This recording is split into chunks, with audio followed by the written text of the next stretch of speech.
Monsieur Kazadi jouait trop avec la dette intérieure. Nicolas Kazadi. Nicolas, il jouait beaucoup avec la dette intérieure.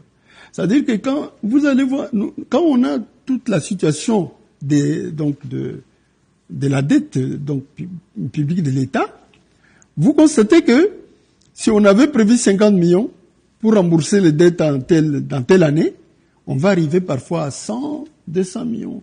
Donc il dépasse ce qui est prévu. Pourquoi? Parce que la dette intérieure commerciale, c'est une dette qui est facilement négociable avec donc les créanciers. On leur dit, bon voilà, on vous donne 100 millions, mais bon, nous on vous donne 30. Hein, non 30. On décote la dette, n'est-ce pas? Et ça, M. Kazadi l'a beaucoup fait. Et donc les 70 millions, vous comprenez? Ça se volatilise dans ça se volatilise entre eux, c'est pour eux. Mais les 30 millions, on vous donne 30. Et ça, il a beaucoup fait. Alors vous comprenez pourquoi lui, il privilégiait la dette intérieure pour les paiements que les autres dettes. Parce que ça lui permettait à lui, à ses complices, n'est-ce pas, tous ceux qui sont dans la chaîne de la dépense, ça leur permettait de se mettre de l'argent dans la poche. C'est des accusations graves. Hein. Non, réelles. Que vous pouvez être devant la justice, hein, Chamara. Non, mais oui, je suis d'accord. Mais qui m'amène? Puisqu'on parle de cette justice et qu'on parle de... Oui, je vous en prie. J'ai dit que parce que quand j'ai dénoncé l'affaire de forage, j'ai donné même les échéanciers de paiement qui ont été faits. J'ai dit que M. Kazadi avait reçu 20 millions de dollars par le biais de son homme de main, qui était M. Batili. Et j'ai demandé à Adler Kissoula de la CNRF. J'ai dit, mais si je mens, hein, qu'Adler dise que je mens et qu'on m'amène en justice, je suis toujours là. Hein. Ça veut dire que je disais la vérité. Tout le monde sait aujourd'hui que j'ai dit la vérité. Malheureusement, l'affaire ne va pas bien. Parce que M. Kazadi, à un moment donné, a eu la peur et tout. On l'a arrêté, lui, le ministre du Développement rural et l'entrepreneur. À un moment, après, on l'a vu prendre l'avion et partir en Europe.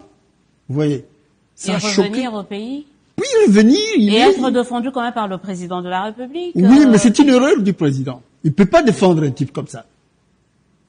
Il peut pas faire ça. Mais en même temps, il ne faut pas reprocher cela au président de la République qui ne demande qu'à la justice. Il favorise l'impunité. Il demande à la justice de faire son travail.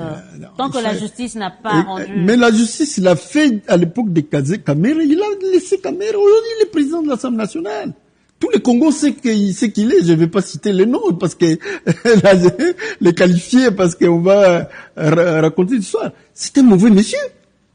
Même quand il va dans son fief électoral à Goma, on les traite de quoi? Vous avez entendu, non? Quand il faisait la campagne. Alors, comment le président va, comme ça, favoriser l'arrivée à la tête de l'Assemblée d'un tel type, et ensuite, favoriser le retour dans l'impunité totale de Kazadi? Moi, je dis, le président connaît mon front parler, j'ai dit que là, il ne fait pas bien. Ce n'est pas bien, monsieur le président. Donc, vous continuez à réclamer un procès sur cette affaire. D'abord, les immunités parlementaires. On doit lui enlever les immunités parlementaires et Kazadi doit aller en justice. N'est-ce pas? Il doit aller en justice. Parce que quel est l'exemple qu'on donne à tout le monde, à la jeunesse, à l'avenir du Congo? C'est quel est l'exemple qu'on donne? Hein? Lorsque des gens détournent des vingtaines de millions, des centaines de millions de dollars, et puis après ils reviennent tout bonnement. Cet argent n'est même pas réclamé pour que ça rentre dans les trésors publics. Non. On attend qu'il y ait silence, bon, que les gens oublient. Mais il y a des gens qui n'oublient pas. Et vous en faites partie.